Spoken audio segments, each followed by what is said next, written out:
Oğuzhan, şu an Ocak ayındayız ve veganlıkla ilgili baktığımızda bu ay boyunca sürekli karşımıza bir Veganuary çıktı. Bu Veganuary nedir? Neyi amaçlıyorlar? Veganuary, vegan ve January kelimelerinin birleşiminden Ocak ayında veganlığı denemek isteyen kişilerin teşvik edildiği bir kampanyadır. Ayrıca bu ay boyunca çeşitli vegan firmalarında vegan ürünler üretmeye teşvik edildiği, bu ay boyunca sadece bir kampanya türü. Kulağa çok güzel geliyor açıkçası. Hani insanları ve firmaları teşvik etmeleri çok güzel duyuluyor. Sen ne düşünüyorsun bu konuda?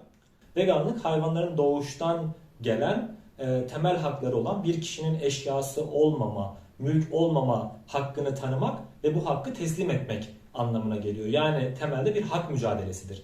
Peki başka hak mücadelelerini düşündüğümüzde yılın belli bir ayında, belli bir haftasında, belli bir döneminde uygulanmasını teşvik etmek ne kadar doğrudur? Mesela kadına şiddeti düşündüğümüzde işte Şubat ayında kadına şiddeti durdurun gibi bir kampanya düzenlemek kulağa ne kadar absürt geliyorsa Ocak ayında veganlığı deneyin diye teşvik etmek de o kadar absürt.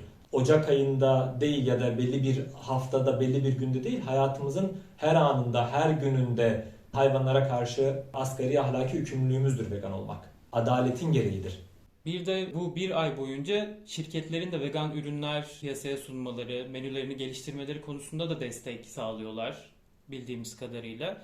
Peki bu piyasayı dönüştürmek için olumlu bir şey değil mi aslında? Veganuary sadece bir aylığına o firmaların vegan ürünler üretmeleri için teşvik ediyor onları. Bu da veganlığı bir diyet gibi yansıtıyor. O bir ay boyunca uygulanması gereken belli ürünlerin çıkması gerektiği, sonrasında tırnak içerisinde normal hayatlarına devam edebilecekleri bir şeymiş gibi anlatıyor. Veganlığın biraz içini boşaltıyor aslında. Ve bu ticari işbirliklerinin dışında bağışçılar oluyor bu tarz kampanyalarda. Ve bağışçıların içini rahatlatmak için onların duymak istedikleri şeyleri söylüyor bu tarz kampanyalar.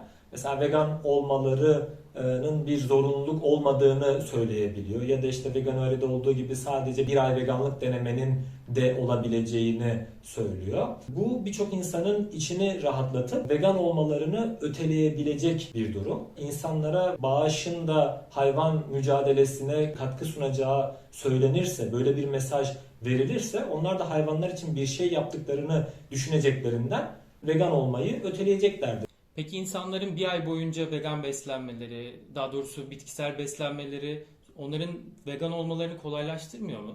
Burada dikkat etmemiz gereken şey bunun vereceği mesajın bir deneme olduğu, bir meydan okuma gibi algılanıp algılanmayacağı, insanlara veganlığı zor bir şeymiş gibi anlatıp işte bir aylık bir meydan okuma, bu zorluğun üstesinden bir ay boyunca gelebilirsiniz mesajı verildiğinde bu ayın bitmesi işte iple çekilebilir. İnsanların ilerisinde işte zor bir şey, bir ay boyunca başardım ama ileride bakarız gibi bir yola saptırabilir insanları. Halbuki vegan olmak zor değil, aksine kolay, pratik, ucuzdur.